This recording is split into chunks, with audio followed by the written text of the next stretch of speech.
Kardiovaskularna oboljenja su postala sve učestalija, a granice za ovakva oboljenja se znatno smanjile.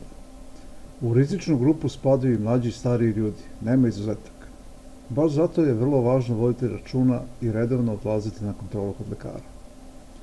Srce je mišić koji inače 24 časa radi dnevno, pa i onda kada mi spavamo, a može se desiti da ono oslabi i zataji.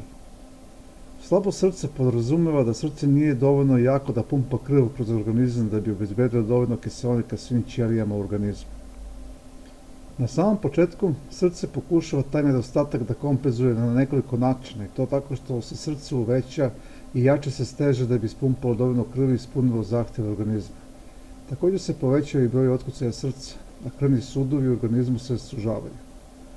Ovi mehanizmi deluju neki vremenski period i zbog toga slabost srca zna da bude maskirana i godinama. Onog momenta kada ti mehanizmi počnu da popuštaju, pojavljuju se prvi simptomi.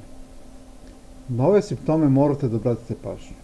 Brzo zamaranje pri jednostavnim fizičkim aktivnostima, preznojavanje pri hodu, gubitak daha, kašalj pri leženju na leđima, otok potkolenica, nadut stomak, bolovi u grudima, lupanje srca, ubrzani rad srca, bledilo ili pojava žučaste boje na licu.